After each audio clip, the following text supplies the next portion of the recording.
griddle. You can use a regular skillet. I'm going to lay down a sheet of foil only because I don't want to mess with cleaning up the griddle afterwards, because the tomato will sometimes stick to the griddle and it becomes a mess. I am going to get my very, very ripe tomatoes. There were some that were a little bit too ripe, but that's perfect for this salsa. So we're going to put them up here. We're going to roast these until very, very, very tender. So this takes a little while. This can take about 20 minutes or so depending on the temperature. I have it kind of a medium to low, because I want all the inside of that tomato to roast up real nice. So this is going to take a little while. I'm going to be going back and forth. In the meantime, I'm going to show you, I have the chile serranos here. I have a whole bunch because we like it very, very spicy. I just took the stems off, and I have 2 garlic cloves. Okay, so we're going to go to that step, and I'll be back as soon as these are roasted. Okay, it's been a few minutes. I'm going to go ahead and turn these over. You see how you start getting the charring effect here? Some of these are a little bit further from the heat, so it's going to take them a little bit longer. That's okay. And it already starts to smell like, oh, I can't even tell you. Okay, it's been a few more minutes. I just want to bring you back to show you what it starts to look like. And they start getting very, very soft, very tender on the inside. I'm still going to let them go a little longer. I just want to show you what stage we're in right now. All right, the tomatoes that were super, super ripe, I'm going to take them out. They're already nice and charred, just like that. I don't want them to get any softer than that because they're pretty soft. I don't want them to lose their juiciness. I'm just going to take those out and keep roasting the ones that were not as ripe. This one's just about done too. And I just keep rotating them, you know, keep putting them by the fire where the hot fire is hotter. Okay, it's been about 20 minutes. I'm going to start taking most of these off of here. All right, we're done with this. Take all these out.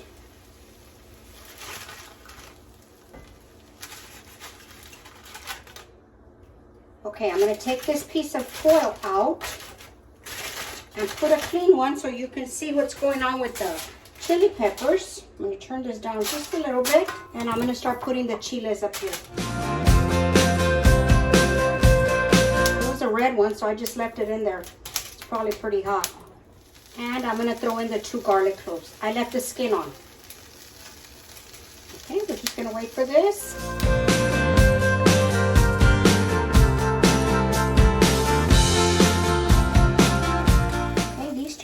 Char right away, so I'm going to start flipping them, rotating them.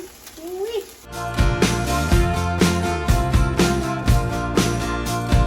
going to take the little garlics out. We're going to take the peels off of these. We're going to let them cool so that I can handle them. Okay, I'm going to start taking these smaller ones out because I don't want them to dry up.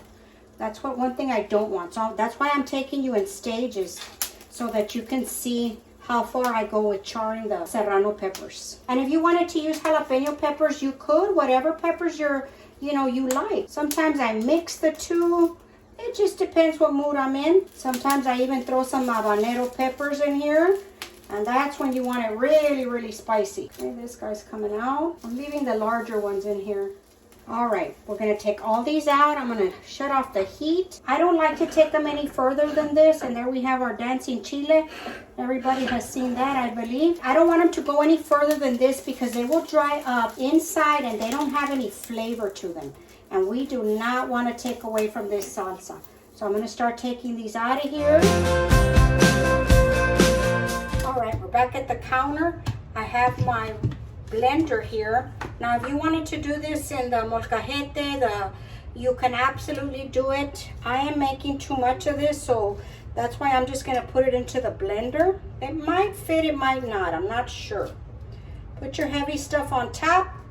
So we're going to put the chiles in first, and watch out for the fumes once it starts to blend because this gets pretty spicy.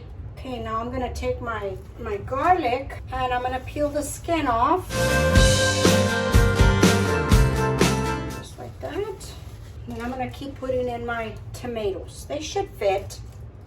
And I just poke them with the spoon or something to make them go further in so that everything fits. Okay, now we're going to add in our salt. Always fresh salt. And we're going to puree this. I'm just going to pulse this. I don't want to puree it real strong. I want to pulse it. I want to have some chunky salsa, some chunky bits. So I'm gonna turn it on, put it on my food chop salsa button here.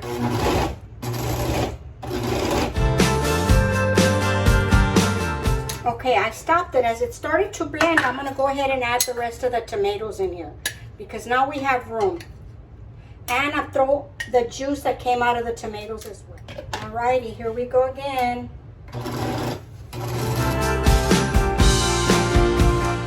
Alright, that should be good right there. Let me show you right here at this point. It still needs a little bit more. That's a little bit too chunky for my liking, okay? So that's why I like to go slow, so you can stop it at whatever point you wish to stop it. So I'm gonna put it back in and puree it just a little bit longer. Okay, let me show you where we're at. Look at that. Oof, I can smell it. Right there is where it's perfect for us. Okay, you can, like I said, you can leave it chunkier, you can puree it more, whatever you like. Okay, I'm gonna take out half of this salsa because I'm gonna show you how to make something else that I like to prepare for my family for a breakfast sauce for eggs. Let me take half of this out and I will be back. Okay, here we go with the second part of this. What I'm gonna do is I'm gonna add probably about a cup of the salsa. Put it back in here. I'm gonna put just a piece of onion, raw onion, and some cilantro. Just gonna break it up, stems and all, that's fine. And we're gonna chop this. I like to mix this just a little bit so that it chops up. We're gonna add a little bit of water, about a quarter cup of water, and we're gonna give this a chop. And that should be good. Now I'm gonna take you to the stove and I'm gonna finish this off for you. This is what we like to use for breakfast over eggs, like Huevos Rancheros. I know you've heard of Huevos Rancheros, eggs rancheros. This is what it looks like. We're gonna cook it in a little bit of a different fashion right now. Okay, we're gonna start the other salsa. I have my skillet, it should already be hot. I put a teaspoon of oil in there, and this is a half an onion sliced into thin slices. And we're gonna saute these, break them up. I'm gonna add a little bit of salt. Okay, now that the onions are starting to get just a little bit of color, you don't want them too dark, just a little tiny bit of like golden color in there. We're gonna add in our salsa. Turn down your heat, and then we're gonna pour in our salsa.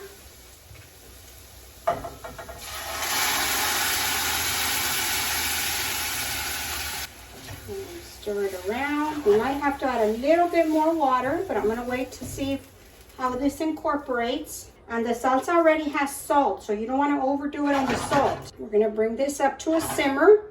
Okay, I added a little bit of water to the pitcher of the blender here, and that should be good.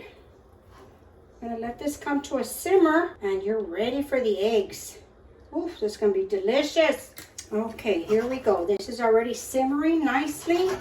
I'm gonna let it simmer for about 5 minutes, and then we're gonna cut off the heat. We're gonna fry us some eggs for breakfast. Look at that, how delicious.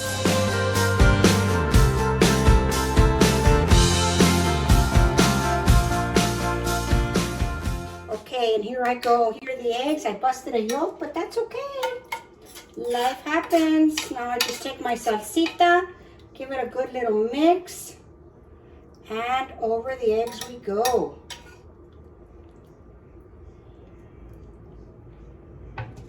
And that's it for that. Real easy, real simple, with some corn or flour tortillas and some beans on the side. You're ready to go. Okay guys, that's gonna be it for this. Okay everybody, there's the salsa. This is how I like to present it when we're having it just with chips. This is so good with this roasted salsa and some chips, or you can even have some taquitos with corn tortillas, or I mean just about anything. So this is another version of how you can make salsas, and I hope you enjoyed it. I really enjoyed making it for you. Comments, really appreciate it down below. Don't forget, subscribe to the channel, hit that like button, go and follow us on Facebook and Instagram.